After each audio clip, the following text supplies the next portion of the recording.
اعوذ باللہ من الشیطان الرجیم بسم اللہ الرحمن الرحیم وصلی اللہ علی محمد وعلی الطاہرین ولعنۃ اللہ علی اعدائہم اجمعین اما بعد قال اللہ تبارک و تعالی فی القرآن المجید بسم اللہ الرحمن الرحیم اتلو ما اوحی الیک من الکتاب واقم الصلاة ان الصلاة تنہی عن الفحشاء والمنکر وَلَذِكْرُ اللَّهِ أَكْبَرُ وَاللَّهُ يَعْلَمُ مَا تَصْنَعُونَ۔ ناظرین کرام السلام علیکم ورحمۃ اللہ وبرکاتہ۔ سورہ عنکبوت کی آیت نمبر 45 ہے۔ قرآنی طرز زندگی کے عنوان سے گفتگو جاری و ساری ہے، اور آج اسی سلسلے کو مزید آگے بڑھائیں گے۔ گزشتہ اور پچھلی کلپ میں آپ حضرات کی خدمت میں یہ بتایا تھا کہ تلاوت قرآن اور قرأت قرآن میں کیا فرق ہے اور کس طریقے سے ہم ان دونوں کے درمیان فرق کو محسوس کر کے تلاوت کی طرف توجہ زیادہ دیں گے۔ تلاوت کا مطلب ہوتا ہے قرآن مجید کا پڑھنا ٹھہر ٹھہر کر، اور اس کے ترجمے کو سمجھنا، اس کے معنی و مفاہیم کو درک کرنا، اور جو آیتیں مطالبہ کرتی ہیں اس کے اوپر عمل کرنا۔ یہ اصل تلاوت اور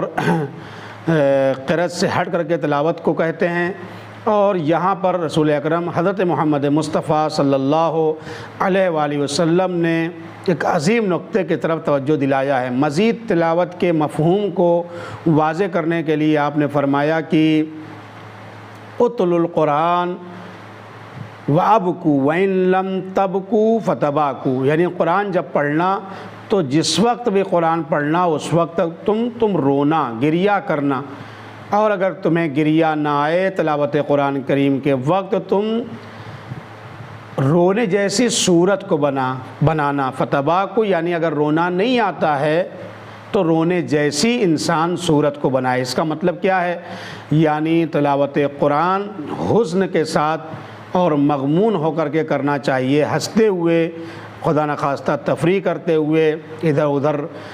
متوجہ ہو کر کے تلاوت قرآن کرنا خود قرآن کریم کے منافی ہے، چونکہ خود قرآن کریم میں موجود ہے۔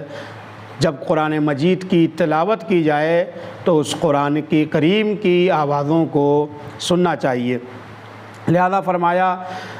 خاص طریقے سے ایک راوی ہے صالح ابن مزنی، رسول اکرم صلی اللہ علیہ وسلم کو یہ خواب میں دیکھتا ہے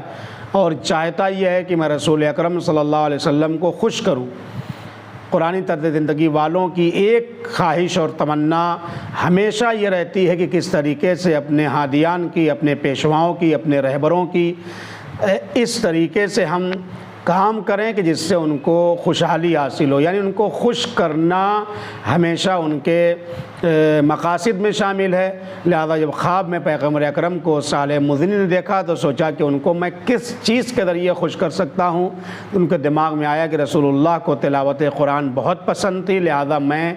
قرآن کریم کو کھول کر ان کے چند آیتوں کی تلاوت کروں گا تاکہ رسول اکرم حضرت محمد مصطفیٰ صلی اللہ علیہ وآلہ وسلم مجھ سے خوش ہو جائیں۔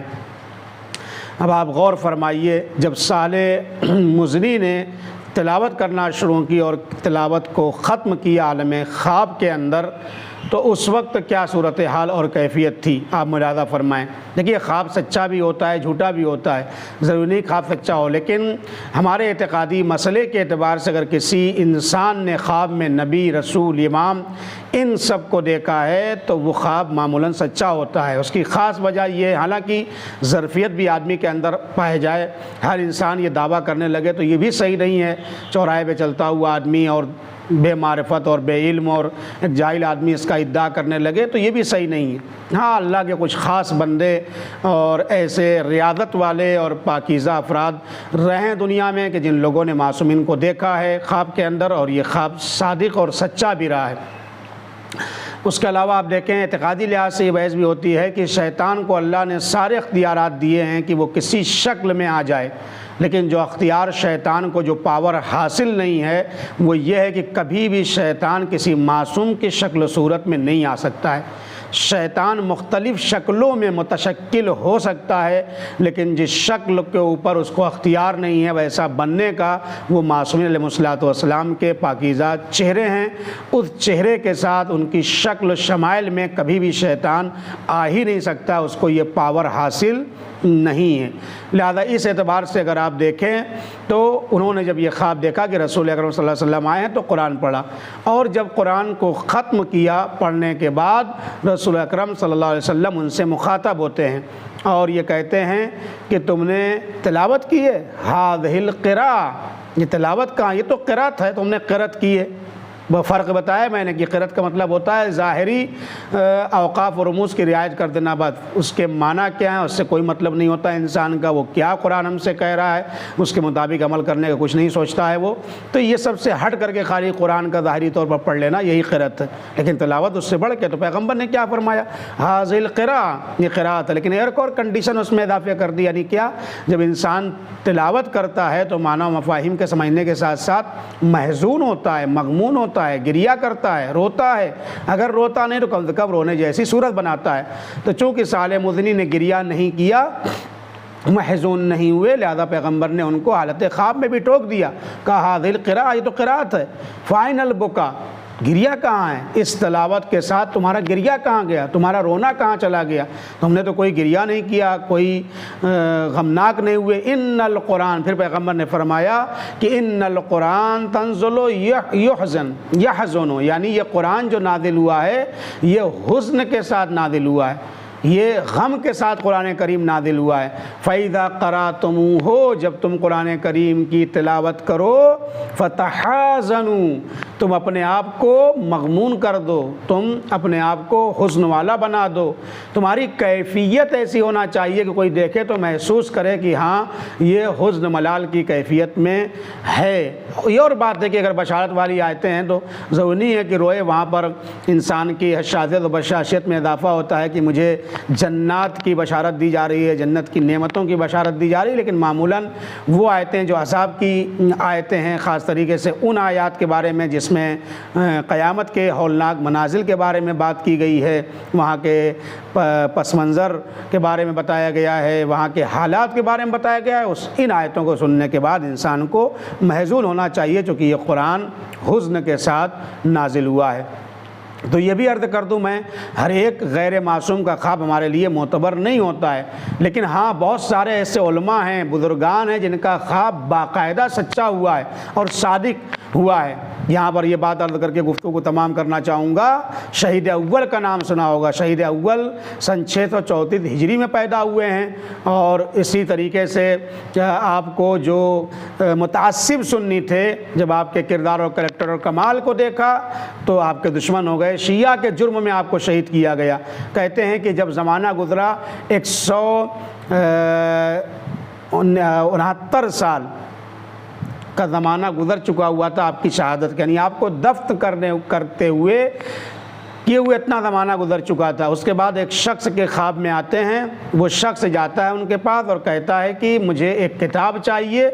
کہ جو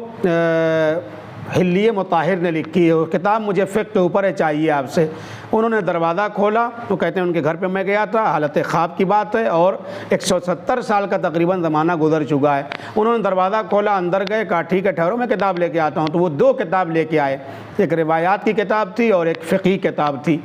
انہوں نے اس کتاب کو شہید اول سے لیا، جبکہ شہید اول کو مرے ہوئے 170 سال کے قریب ہو چکا ہے۔ جب وہ کتاب کو لیا تو اس کے بعد خواب سے بیدار ہو گئے۔ اب جب خواب سے بیدار ہوتے ہیں تو دیکھتے ہیں کہ سرانے وہ دونوں کتابیں رکھی ہوئی ہے کہ جو میں نے خواب میں شہید اول سے وہ کتابیں میں نے ان سے مانگی تھی، طلب کی تھی۔ اس کا مطلب یہ ہے کہ یہ خواب جھوٹا نہیں، آنے والے شہید اول ہی تھے، کتاب دینے والے شہید اول ہی تھے، اور جب بیدار ہوا تو سرانے وہ کتابیں موجود تھیں، تاریخ میں اس کا نام موجود ہے اور یہ داستانیں اور واقعات موجود ہیں۔ لہذا اس کا مطلب یہ ہے کہ جو اللہ والے ہیں، جو قرآنی طرز زندگی گزارنے والے ہیں ان پر اللہ کی خاص عنایات ہو جاتی ہے۔ ان کو قرآن سے بہت شغف اور لگاؤ تھا۔ شہید اول رحمۃ اللہ علیہ کو اللہ کی اوپر اللہ کا سلام اور درود ہو ان کے اوپر۔ یقیناً اس طرح کی شخصیات ہمارے پاس بہت کم ہیں یا نہیں ہیں آج کے دور میں یوں کہا جائے، لہذا اللہ سے دعا کریں یہ سارے کمال ہمیں جب ہی ملیں گے جب ہم قرآن سے اور قرآنی طرز زندگی کو ہم اپنائیں گے اور قرآن سے وابستہ ہو جائیں گے۔ والسلام علیکم ورحمۃ اللہ وبرکاتہ۔